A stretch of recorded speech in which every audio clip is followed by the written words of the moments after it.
Hello, everybody. My name is Edoardo. I'm a consultant and trainer based in Berlin, working across Europe, mainly in Berlin and specifically also in Paris and Milan.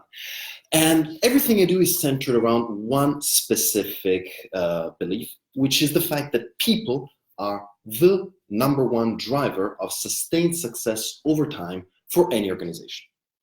And if you develop the right skills the right way, you can up the chances of any organization to achieve that sustained success over time. So what I do is, both in my training and in my consulting work, is develop those skills by workshops, by consulting, by services. Now, we're talking about, for example, better ways of leading. We're talking about helping people communicate better. We're talking about finding ways and developing ways to ideate better and create ecosystems that are more prone to developing innovative ideas. So since that is the topic of the day, let's just dive right into it. So we're talking about how to create an ecosystem that will facilitate the development of more interesting ideas that would then turn into more interesting pieces of innovation. So we're not talking specifically about how to innovate an existing product, so incremental innovation via user testing and all the lot that belongs there. We're talking about what happens beforehand. We're talking about how you can build a way to generate ideas that hold a greater creative potential that will then serve more substance to this innovation development phase. In other words, if you look at brainstorming or if you look at a design thinking process, we're talking about the ideation phase and every step that we can do to optimize that. So the question that usually comes at this point is, who is this for? One would usually think about the fact that this type of work is more interesting for teams that are designed, their task is specifically to ideate. So you're thinking about a marketing team, you're thinking perhaps of a design team, but that's not necessarily the case. So if you look at any team of any kind, say project management, I've been a project manager for a large part of my career. In specific situations, for example, when you're called to solve a problem that you had not seen coming, you need to come up with ideas. So this also applies to you. Which brings us to the first important point that I want to make today, which is the fact that we're not talking about a task of a team, we're talking about the behavior of a team. So being creative, developing these ideas is a behavioral issue and not an issue that comes with the task that you're given in general for your work. And we're going to get much more into this, the idea of behaviors, because there are good behaviors and bad behaviors, and we're going to dive right into those. But first, we need to take a look at the basics because they're going to help us later on quite a bit. So I'm going to actually start by giving you out a question. Anybody want to take a stab at this? What is creativity?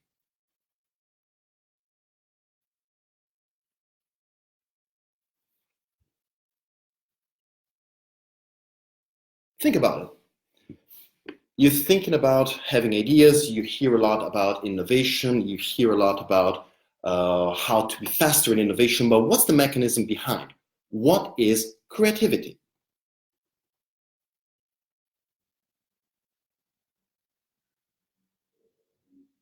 It's okay.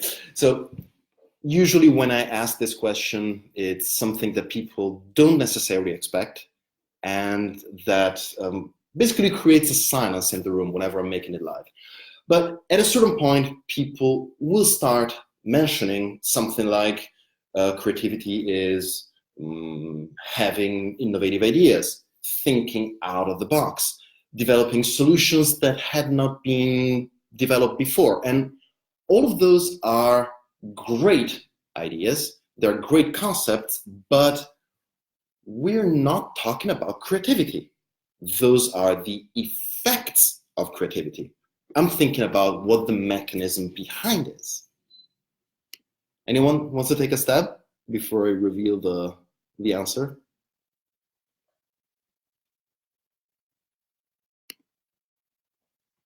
Imagination to build something new. Yeah, that's actually fairly close, Mohammed. Thank you. It's, however, still more in the direction of what I was mentioning, thinking out of the box, for example. But it's going more towards it. Actually, creativity does have a specific definition, which is the ability of connecting two previously unrelated frameworks of reference in an unusual way so that it generates new meaning. I'm going to repeat that. Creativity is the ability of connecting two previously unrelated frameworks of reference in an unusual way so that it generates new meaning.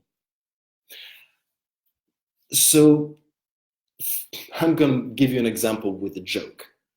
We're going to see why a joke. The joke goes like this. What is orange and sounds like a parrot? The answer is a carrot. Now, it's a stupid joke. I don't expect any one of you to laugh about this, but it's something that triggers the right idea. You're thinking, okay, parrot sounds like orange, so how do I connect these two things? The usual way of thinking would be orange and sounds like a parrot, so what sound does a parrot make? Then you make this connection, oh, carrot sounds like the word parrot. It's something unexpected, it's something different, and that makes you go, ah, okay, that's the idea. So this is extremely important because I've touched on another interesting point that I want to make today, which is the connection that creativity has to humor. There is a brilliant MIT study that I'm going to get into in a second that has shown how humor and creativity work in extremely similar ways in our brain. And we're going to see more about that connection, but I'm going to save it for later. Also, what I want to start with, still about the concept of creativity, is the fact that it's not a skill. Creativity is not a skill, it's a way of operating. People think that some people are born with more creative powers than others. That is, however, not the case. Creativity has a specific way of working that can be broken down, dissected, and applied. So if you go back to the definition of the ability of connecting two previously unrelated frameworks of reference in an unusual way, you see that there are two stages to this. First of all, you need to have those two unrelated frameworks of reference, or more than those. And then the second phase is you need to be able to connect. So if you want to develop new ideas, you need to be able to separate those two phases. Sometimes they're called divergent thinking and convergent thinking in your work. A lot of times people tend to, have the tendency, it's automatic in our brains, to come up with an idea and start finding connections to that. That's not right. What you want to have is you want to separate the first phase where you put up unrelated concepts, and then once you close that part, you find connections. Now, another outcome that was very important from the study that showed the link between humor and creativity is the link between the amount of ideas you have and the creative quality of the ideas that you have. So if you want to look up the reference, is the PhD thesis of Dr. Barry Kodrovitz of the MIT. There is a TED talk about it. He gets more into it as well. But the idea is fairly simple. If you want to find unusual connections between very far away concepts, well, you need to be able to develop those concepts and make them very far away. So you want to have them on the board directly in front of you. And The link between quantity and quality is fairly simple. Well, now that it's been proven. If you're given a task to ideate pretty much on anything, your ideas, your brain being lazy as it is, would tend to come up with fairly easy grabs, ideas that anybody could have. As a result, the first few ideas that you would have and you would share on a board would be fairly common, something that nobody has, well, that everybody can think of. But once you're done with those and your brain needs to start digging, then that's where your brain starts to come up with something completely new that hasn't been seen before, because your brain is working on developing it at that point. And many people are afraid of this phase because the initial tendency is to say, okay, I just had this idea, but it doesn't make sense. It's dumb. It's not professional to say something like this. And therefore they censor it. However, this is so important that it's not censored, because remember, creativity is built out of two phases.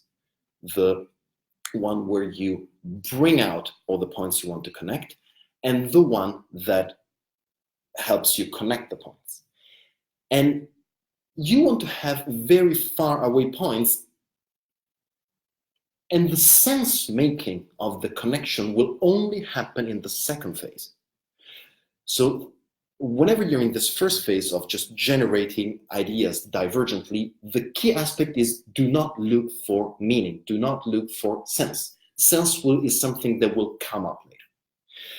And this is what I want to focus on, because this aspect is something that creates so many issues in, let's say, professional settings, because it clashes with so many overstructures that we have been given in our professional life, and things that we think that are just simply not okay.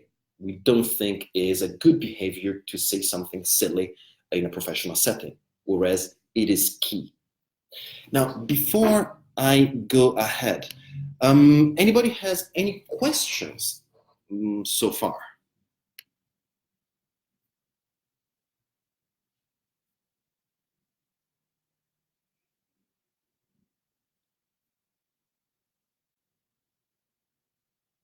Everything clear? The points that I have made so far about where we are and what we're doing today and the mechanism we're looking at. Because that's the basis we're going to build it up from. Okay, so what we're looking at this point is, now that we know the mechanism we're looking for, we want to have an ecosystem that is able to facilitate the incoming of this that is able to facilitate people adopting this mechanism. As I said before, this is mainly a behavior issue. So we're not talking about some people being more skilled than others. It's about what behavior people decide to adopt. And I want to go through at least a couple of them, one in a more general setting and one in a more specific setting. And the first one is one that I have mentioned before, which is humor. As I mentioned, humor has been shown to work in our brain the same way that creativity does, by being able to connect different concepts in an unusual way. Which means that if you're humorous, you're also creative, and vice versa. If you're creative, you're also humorous. Bringing that into a work setting, and here we're going more into the ecosystem part, is a much more difficult thing to do, because yeah, it's not something that is generally well accepted. Now, specifically, research has analyzed and assessed different ways of using humor at work, and we can look at least 4 of them. The first one is basic banter, being social, sharing inside jokes with a group, engage in spontaneous conversations to just have fun with your colleagues. This is the end game. This is what you're looking for. If you want to create an ecosystem that is prone to generating new ideas, and be faster at it, that's the type of humor you want to have. You want to have good social interaction. You want to have enough confidence and trust between people to share this kind of jokes. And basically allowing people to see funny things and not take themselves too seriously when they're in an internal setting of the team. The second type of humor that you could use, slightly less effective but still very good, has to do just with yourself. Basically, how you approach an adverse situation. If you are prone to using irony to pull yourself out of an adverse situation, that is actually good. Basically, look on the funny side of things and cheer yourself up. This provides a good setting for a good use of humor when it comes to creativity. Then we move to two of them that are unfortunately fairly common in workplaces, and the first one being sarcasm. Sarcasm, or in its more aggressive form of aggressive irony to assert dominance, going into racial slurs, but I'm not even going to go there, that you see that this is not conductive to good social interaction.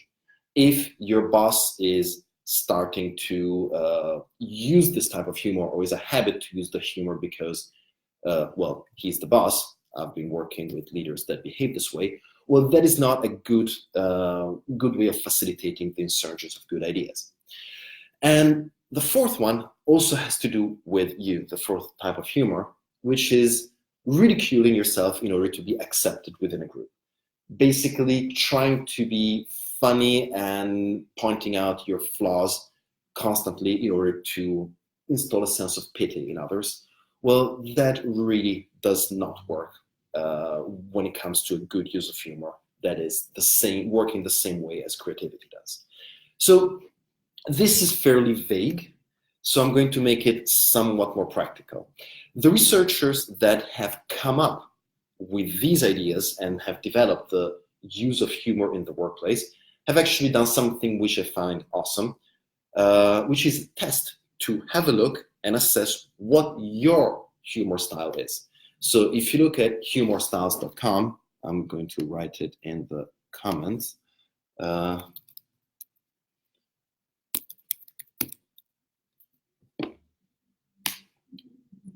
Okay, Mohammed and Paula, I've just seen your questions now. There is a bit of lag of the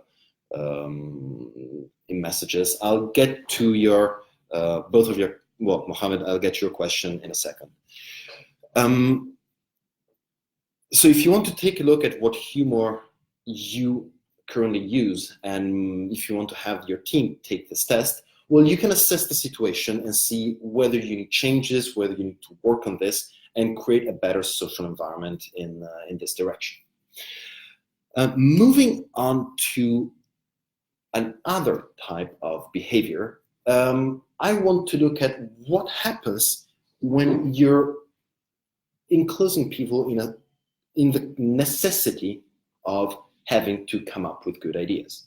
Brainstorming is the most direct concept. So you want to develop a strategy for for next year. You want to come up with new ideas to get out of a bad situation in your project. You do a brainstorming session. We've all been there. I personally haven't been in one that's been properly run, but that's for a whole different discussion. Here, researchers have done something extremely interesting, which is looking at what behaviors are most prone to blocking the effectiveness of the coming up with ideas in a brainstorming sessions. And they looked at, for example, well, not just behaviors, but they looked at how the structure of the meeting is. So there is not one single way of doing brainstorming, there is different ones. And they ran this across, I think, about 3,000 people in different groups using different methods. And what is interesting is that they found almost no connection between the effectiveness of a meeting and different behaviors. So looking at 3, for example, people interrupting each other constantly. That is seen as a bad behavior, but does it have an effect on how effective the meeting is? Not really. Freeloading is another bad behavior. So somebody just sitting there in a corner on their smartphone or not just saying anything. Does that have a strong effect? Not really. Interestingly, the behavior or the situation that creates the strongest negative impact onto a brainstorming session is the presence of social tensions between the group. And this might not seem that relevant, but if you look at this and connect it to everything we've said before, it starts making a lot of sense. So what do I mean by social tensions? We are social animals. We interact and we engage with others the whole time. But because of this, we bring a lot of baggage with us. So in a brainstorming meeting, for example, you may not want to look silly in front of your boss because you want to raise, and therefore you're not going to say something. You are competing with someone else, so you don't want to say something that could be associated with his or her idea, so you don't want to say this. So all these social tensions create a sense of needing to self-censor ourselves and not saying something that could impact your social status within the group. And now connected to the mechanism that we have described beforehand, this idea of looking, sorry, just having comments coming in. Okay, I'll look at the comments later on and I'll try to address everything. I just want to finish this train of thought. So most of the time we are prone to watching out for our social interactions because we don't want to lose our status. We want to always have this sense of respect, always to be dominant, because that's how work has primed us to be. But now connected to what we said before about how creativity works, and connecting specifically to the first part, the divergent thinking area. The first 10 ideas or so that you would say are the ones that are most common. Once you run out of this, you need to dig into your brain and come up with something completely new that maybe doesn't make sense. And that's what you want to have, because it will be going very far away from usual ideas and enable you to build connections at a later stage that are more distant. However, if you look at social pressures and you block yourself from saying something that you consider silly, you block yourself from providing the group with an idea that is so far away that could create interesting links. And don't get me wrong, I'm not saying it's easy to go beyond this, but if you want to build an ecosystem that is prone to generating ideas that is effective on a day-to-day basis, social pressures and ability to access, having people grant you access to their stranger ideas is where you want to go. Because once you have all those strange and weird ideas on the board, then without having ownership of the ideas, you can make connections between, hey, this doesn't make sense. This also doesn't make sense. However, if I find this connection between the two of them that I see now because they're on the board, well, then I can come up with something new that can be incorporated in a piece of, in an innovation experiment, in something that we want to test. And the key aspect here is making it a system. Because once you crack through this, once you manage to crack through these social tensions, maybe start by building awareness of this, you will be able to come up with ideas extremely quickly. And if they don't work, well, they don't work. You just scrap off the board and start again. Now, let's take a look at how this is generally judged generally done in brainstorming sessions or design thinking ideation sessions. What I often hear is say everything, don't judge the ideas of others.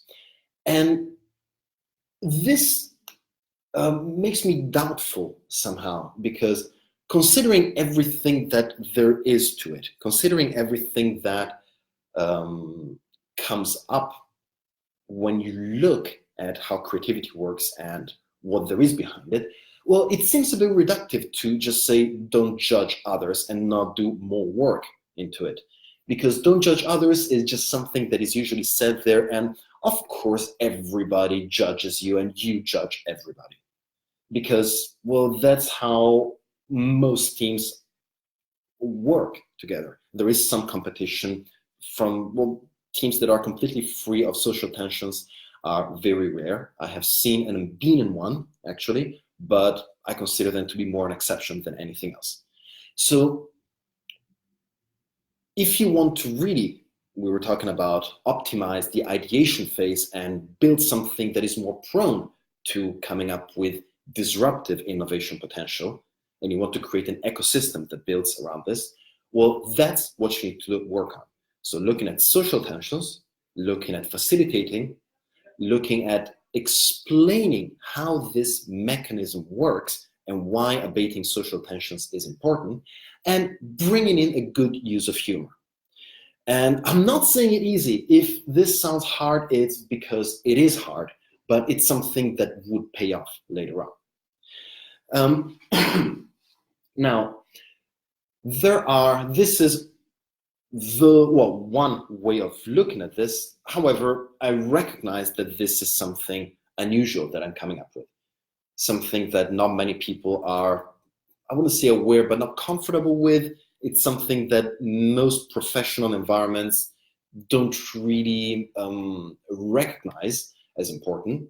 I mean, humor and banter rarely have a predominant place in the workplace. However, I think they should deserve more. So let's take a look at how usually people approach building a conductive ecosystem for creative ideas. Let me just go to your comments and see. Okay. Claudio, see, how can you keep professional boundaries and promote healthy humor at the same time? Well, it starts by example, I think. It starts by, first of all, build awareness of what it means. And lead by example. This has to be something that, well, it doesn't have to be something that comes from leadership, but it sure helps if the leader is promoting this idea directly and building awareness of this in the group, leading by example. And slowly, it's something that has to do also with cultural change. So you cannot expect people to come in and be like, right, from now on, we're going to have fun, we are going to be creative, and we're going to change the way we work. You can do this, but you need to facilitate the cultural change and look at the small steps you can take. My take on this, if you want to start, is take it slow. Look at this in a cultural change perspective and gradually build yourself up. I hope I did answer your question somehow, at least. Now, when it comes to, I just want to move on and get to the last point I wanted to make, which is how people usually approach this idea of we're going to build an innovative ecosystem. And here, the best examples I can think of is bigger companies that are built on a traditional business model. Think of, I don't know, Big Four consulting, or think of large corporations that have existed for decades and have built their success on something that's established. And now with, well, digital transformation pretty much taking up everything, they need to come up with new business models. So what they do most of the time is they create a unit that is tasked with experimenting with innovative ideas, new ways of working. New work and new ways of working are a big thing here in Germany. Think about self-organizing teams and a lot. So, and this unit is tasked with experimenting with, well, testing new ways of developing ideas, new ways of working, and the way people engineer the development of the unit is basically this. You start with looking at the values that are based in the company, that the company runs on at this second, and you look at which ones need to be changed in order to support a more innovative mindset. Once you've established those values, which is a whole different task per se, you look at what behaviors you can expect based on those values. So, for example, an easy one would be you want people to trust each other and not interrupt each other during a meeting. That's something you would expect because you want to listen, you want to have a good way of working together. And also on this basis, you would literally build the office and the structures around these values and these behaviors. So if you've ever walked into one of these spaces, you would see how different it looks from a traditional office space. So for example, an example I've lived on my professional career was the introduction of an open space system. So going from cubicles or small rooms to an open space system where people could work together better, be more flexible, communicate better, because this was respectful of the behaviors that the company expected people to have in order to move faster and be more innovative. So you start with values, you develop what behaviors you expect. You of course explain all of this to your people.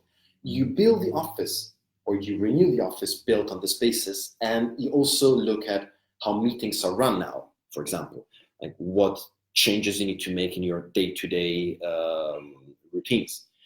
And based on these expected behaviors and artifacts is the shape of the office and the way you structure work, you get people to behave in a more innovative way and be more innovative thinking. And this leads to a better firm performance. So this makes sense, at least in theory, because once this idea has been put to the test, they found out something very, I'm going to say strange, which is the fact that two of these links are not broken, but they don't work every time. So specifically, there is no direct, well, there is a direct connection between expected behaviors and artifacts and innovative behaviors, but it doesn't always work. It's not always the case that if you change the behaviors you want people to have and you change the way the office looks like and the way things are done, people will become more innovative. I've lived through this when my company changed to a open space system. Nothing changed. It backfired. And the more people dig into this, the more elements arise. Basically, the conclusion of the study done in 2014 was, well, the conclusions of the researchers was there are too many elements at play, and there is no one-to-one correspondence between building these new ways of working and interacting and becoming more innovative. So if this is the case, and this is something that is adopted in the mindset of several companies that want to build a more innovation and ideation prone ecosystem, well, we're looking at something that has pretty much the same value of a gamble, because we're not sure that how much this is going to work. So this is why I'm coming up with concepts that are somewhat of an oddball, that might be unusual, like humor and working on just social tensions and working on banter, because there, yes, we can have a one-to-one connection between how creativity works in a group, and what we can do to come up with more ideas in a faster time, in a shorter time. So this is what we can certainly rely on. Everything else can help, but is not certain to help. So what I'm trying to get to is look at these two broken links, look at what the fact that behaviors and the shape of the office is not always connected to an innovative behavior or an innovative ecosystem. And if you want to up your chances to make it so, work or include an element of humor, include an element of social interaction, include an element of building trust and not taking each other too seriously, even if you're in a professional setting. And to do this, literally think out of the box. Look at what people want to do socially. Work with cross-functional teams and have guilds. So a guild is basically a group of people that work in different units that have a common interest together, and that looks at how, well, helps people mesh in an unusual way. Run a network analysis if you want to see who communicates with whom professionally and not. There is a plethora of ways you can build this social network, and you can put humor as one of them. And that will up the chances of the connection between the way you want your companies to work according to your new values and the behavior people will adopt. However, if you forego the behavioral aspect, then you might run into trouble. Does that make sense so far? Because I've added quite a few parts to this. Any other comments that you might have at this time or questions? I think there is a bit of a lag between when I ask you a question and the comments that come up. So I'm just going to let you guys type and let Facebook take care of it.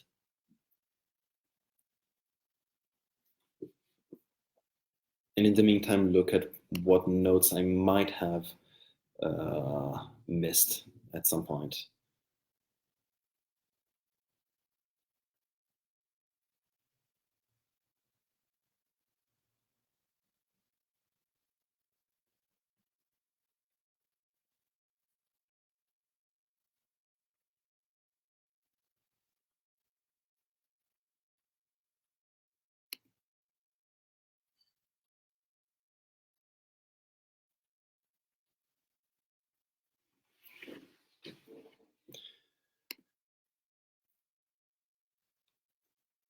Okay, thank you. Kai, or KK, I don't know how you pronounce it. You're asking, what is the link between creativity and play, and how can it be introduced in a professional context? And actually, thank you for this, because looking at my notes, I missed a touch on play. Actually, in my conclusions, for my notes, I wrote, you need to have an environment where people are comfortable with playing, which means exploring ideas without any specific goal or purpose for a limited amount of time. Play is something that is strongly linked to creativity. If you look at, I don't remember the source exactly, but a test has been done across a few decades looking at how creative people are. They looked at the same people when they were kids, in school, after school, when they started their professional career, and so on. And they looked at how creative they were. And you saw an incredible drop the moment they started school, and they lost the ability to play and do something silly. And we need to recover that. We need to recover the ability to play, not necessarily like we would imagine a child playing, but imagining things without a specific purpose, which is the divergent phase I was talking about. You asked about the link between creativity and play. Well, play is what gets you to come up with strange ideas that will enable you to make connections later on. My idea with this is introduce it by a few exercises or warm-ups and highlight this idea of play. For example, an exercise that I use quite a bit and that Barry Kudrowitz came up with in his work at the MIT is something called bears and tigers. It's something extremely silly that you can sell as a warm-up if you want. I do it regularly. It's always a lot of fun with people.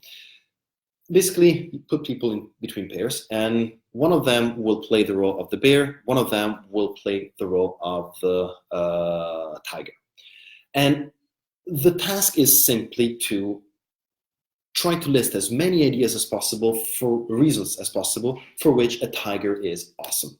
And you need to make clear at the beginning that it doesn't need to make sense. Your goal is to just win against the other person who, at the end of the minute, will have 1 minute to list more ideas than the tiger, or more reasons than the tiger for which bears are awesome.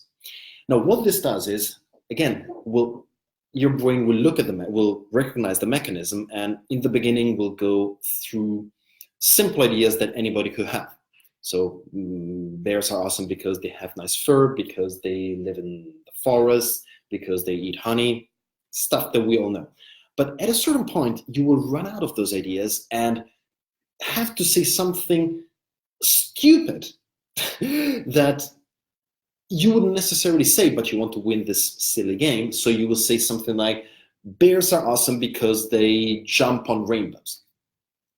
It doesn't make any sense, but it will help you make your list of ideas much, much longer. So you can use this to show how you need to have these strange ideas that you wouldn't have thought of beforehand on the board in order to connect those unrelated ideas. Another exercise that you could do to introduce this idea of play and being silly is building a story together. It's something also that I do, taken from improv comedy. That's a big part of my work. And basically it's just building a story, building a holiday that two people have taken together. You will start with saying two people. One of them will start with, hey, remember the time we have been to Bali? And it can be the name of any place they've never been to. And then the story will go on one sentence each, with one rule, which is the first two words that must come out of your mouth are yes and. So you're forced to say something like, remember the time we've been to Bali? Yes, and we went to the beach. Then it's the first person's turn again. Yes, and we got sunburned. Yes, and then we had to go to the hospital. Stuff like this.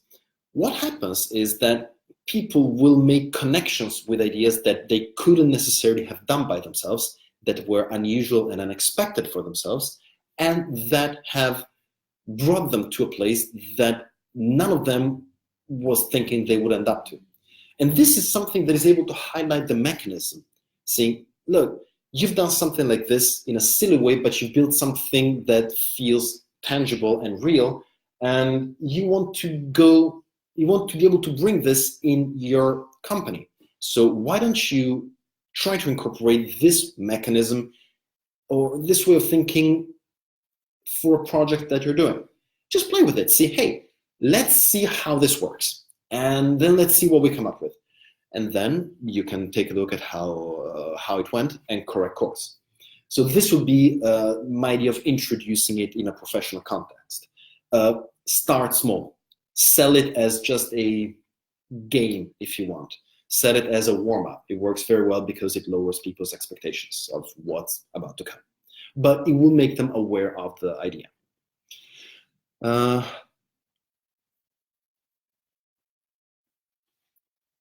Claudia, I've seen what is a good improv comedy live exercise to do in the office with colleagues. I think I have, I've just answered your question also with this. So looking at bears and tigers, and looking at taking a holiday together. So bears and tigers, you can find, well, you'll have the recording of this video on Facebook if you want to look them up. Let's see, any other questions? Oh, actually, Antoine, an agility approach, what do you think? An agility approach is also a good idea. An agility approach, taken at large, because that can be, it's a very broad concept. Yes, it works. However, I've seen this backfire as well if you don't have the specific, if you don't do enough background work. People, like the basic idea of doing a stand-up in the morning, sharing what you're doing, how you're feeling, check-in if you wish. Well, that's something that can work, but if people are not ready to, or are not introduced well to this, it may backfire as well. So I would say if you have this approach, maybe put something in on the side that doesn't necessarily have to do with anything, but it's something that, put one of these two exercises again, do them as a warm-up, and just bring it in as somehow more subtle idea that then you can develop at a certain point. You can test how these two games work in your team, and then look at what the reaction is, and look at what else you can do if you want to move in this direction, or you can move in another direction if this doesn't work with your company. Okay, yeah, Claudia, thanks, you've just replied, and Kai, yeah, thank you for your answer, you're welcome. Now, any other questions before we wrap this up? Anyways, you have my contacts in case you can ask me questions afterwards. I'll be open to it. So just to summarize and recap a bit what we've done. So we're looking at what is the mechanism that we need to be able to ideate and innovate better. We need to be able to generate very divergent ideas that maybe don't even make sense, but we need to be able to build and have an environment where we're okay with just mentioning them out loud, because everybody knows what this mechanism is. And then once that has happened, we can look at the ideas that we have thrown out in the space of, it can be 5 minutes, and make connections. And if it doesn't work, we can do it again. This idea often clashes with a professional environment, because people would usually state that it's not a serious thing to do. What they actually mean is that it's not a formal thing to do. Humor is a very serious thing, has a very specific reason of being there in a professional context. It's just not formal in the way that professional environments are built.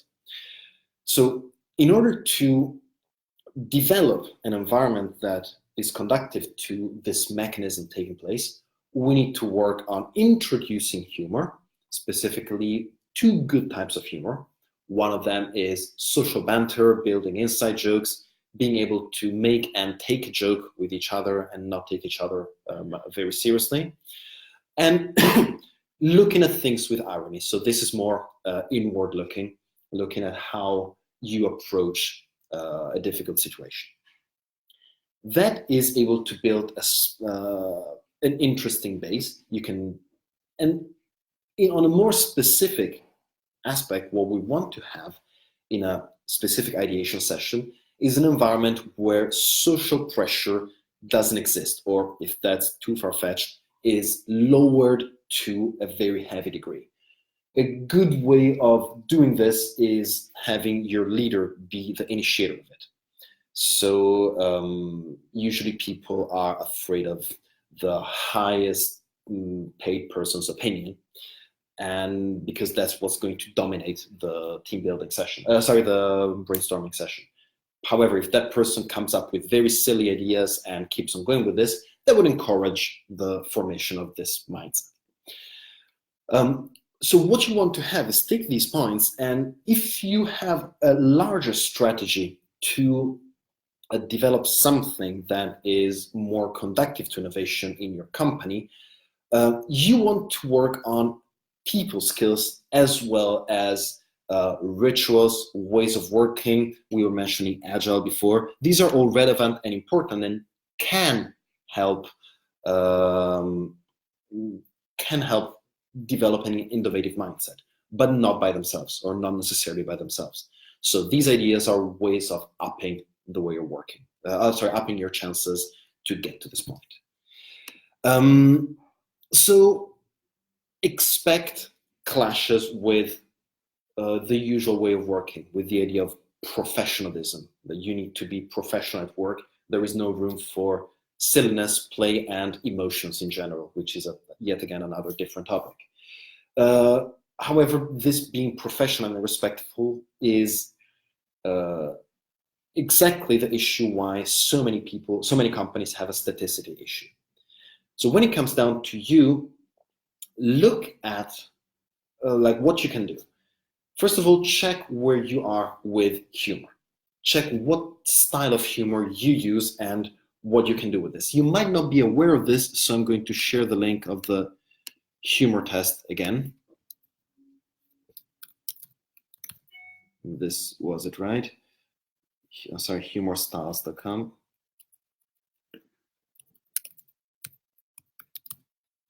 There we go. This is again the idea, the website where you can find a test that will tell you what style of humor you use the most and how conductive this is, and you will know what you need to do to change it. So I would say start with this, see where you are, and try to find your way to navigate around a